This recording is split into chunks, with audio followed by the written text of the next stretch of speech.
mitondra fanazavana misy kokoa makasika ity hetsika fampivoarana ny toe-karena ity ny mpikarakara sy ny mpanohana izay hetsika izay.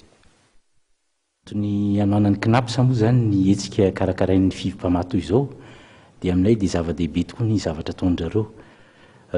Ny knapsa moa zany a dia mifaly manohana ny hetsika ohatran'izao satria hetsika ataontsika hoe fampivoarana raha toe-karena ny hetsika ataon'zareo.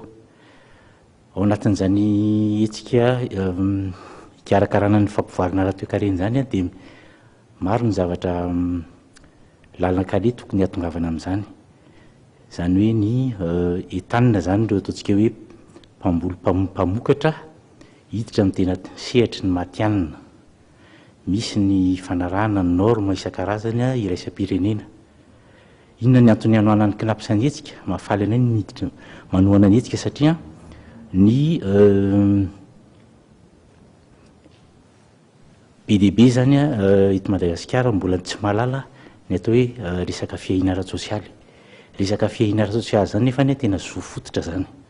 Zo fototra le izy ka mahazo fototra zay nefa dia mampalahelo fa mbola be dia be ny olona tsy mahafantatra an'izay.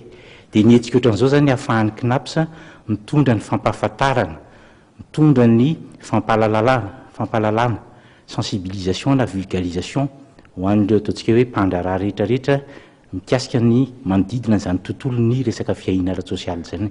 Ny tanjona ny fikarakarana ny hetsika io dia fampionana ny mpandraraha rehetra aloha eo amin'ny tontolon'ny fambolena, ny fiompiana ary ny jono, ary antsoina indrindrandrindra ihany koa amin'ireo rehetra izay liana sy tia hafantatra bebe kokoa zany sehatra zany.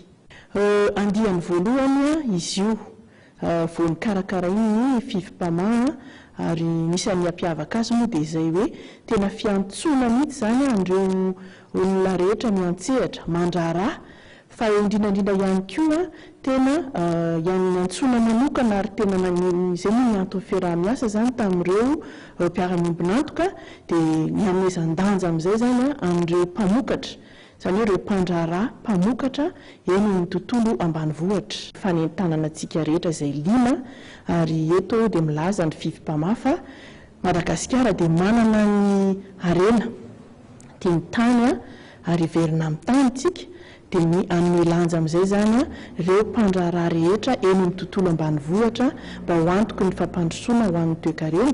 Koa dia tanina zany isika rehetra ho tonga ho avy hanatrika an'izany fampisehoana izay atao eo amin'ny zone zitale Korondrano ary mifarana rahampitso.